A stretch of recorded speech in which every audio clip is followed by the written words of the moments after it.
Hey, this is Ash from Revolution Me, and I'm doing this video about a very controversial topic, and it's whether we choose to experience mental illness. So, illnesses like depression, panic attacks, anxiety, phobias, eating disorders. Do we choose to experience them? I'm doing this video because this hits very close to home for me, and I want to share my opinion as someone with both personal and professional experience in these areas. So I view mental illnesses the same way that I view physical ailments like diabetes. I don't think people choose mental illness any more than people choose to have diabetes. Usually what happens is that people get into habits, and it's the day-to-day, moment-to-moment lifestyle decisions and choices that accumulate. And before the person knows it, they've got diabetes or they've got an eating disorder. I don't think anyone sets out intentionally to have these disorders. Now, mental illnesses are multifaceted. There are a number of risk factors. There are so many reasons why one person might get depression and another person doesn't. So risk factors can be anything from our genes and how we grew up to our lifestyle decisions, where we live and who we hang out with. Now, we can't control some of these risk factors, like we can't control our genetics or our family environment or how we grew up, or some of our past experiences like trauma or bullying. What we can control, though, are some of the other risk factors, like where we choose to live. So people who live further away from the equator tend to have a higher risk of seasonal affective disorder, which is a type of depression. We can choose whether to engage in exercise or not, and exercise is something that's been shown to alleviate depression in certain people. We can choose how we'd like to think about the world. So people who are very perfectionistic or who have an all or nothing view about the world might be more likely to experience certain types of mental illness. So in all of the risk factors, there are some things that are fixed and that we can't change, and then there are some things that we can change. I don't believe that anyone chooses mental illness. But at the same time, I don't believe that mental illness just strikes randomly and indiscriminately. That's why we know about risk factors. We know that there's certain groups of people who are more likely to experience them. And what I'm suggesting we need to start looking at is personal responsibility. Just like with diabetes, if you've got a strong family history of diabetes, maybe it's your responsibility to be extra diligent about your diet and extra diligent about exercising and keeping your weight at a healthy level. If you don't have that family history of diabetes, then maybe you can be a little bit more relaxed. And it's not fair, but that might just be the way that it is. And it's the same with mental illness. If you've got a really strong family history of depression, it might mean that you need to be a little bit more careful about how you choose to think, how you choose to see yourself, and how you choose to view the world. I'm not saying that any of these things are easy, because let's face it, none of us have grown up learning how to think about the world in a positive, resourceful, empowering way.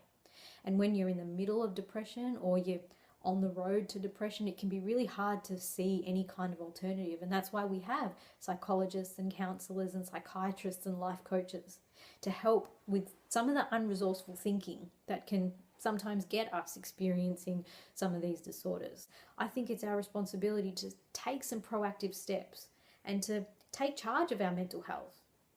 I know for me, from my personal experiences, when my child was born, I knew that postnatal depression was a risk. 1 in 7 women experience postnatal depression.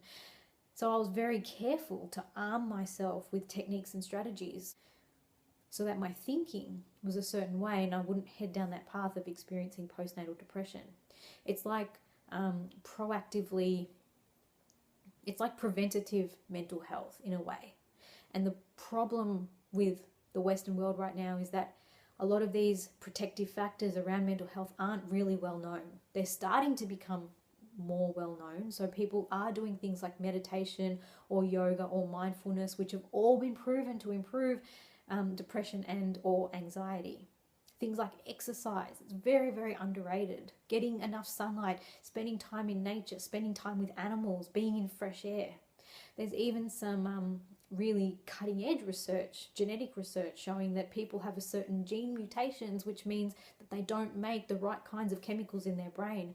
And so for those people, supplementation can actually help them to improve their depressive symptoms. And even in people for whom medication never worked, supplementation is what was necessary. So what's the point of this video? The point is, no, I don't think mental illness is a choice, but I do think that we have some power. It's not all out of our hands. We don't have to, it's not like mental illness just hits and then we're stuck. We have the choice to seek help if we need it.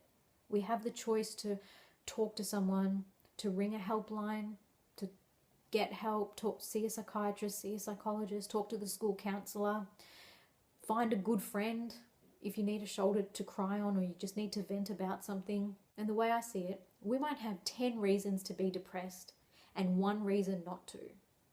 My advice would be to focus on that 1 reason not to be depressed, because you might find that when you focus on that 1 reason, you start to come up with 2, 3, 4, 5 more reasons. And sometimes that's all it takes.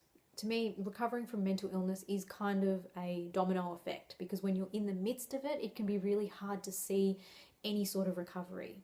So all you do is you take 1 step, even if it's just putting your hand up and saying, I need help, or I need to talk to someone. And then when you take that 1 step, then the next step becomes clear. And you take the 2nd step and the 3rd step becomes clear. And that's sort of how you get out of it. When you're in the middle of mental illness, you can't always see the pinnacle. You can't see the top of the mountain. You can't always see how you can turn depression into joy. How can you turn anxiety into calmness? Because it's too big of a jump. It's too big of a switch to be able to see it. So all it is just taking 1 step at a time. I could really go on for a long time talking about this. So for your benefit, I'm going to stop here. I really hope this video made sense to you, and I'd love to hear what your opinions are. If you need me to clarify anything, I'm happy to do so.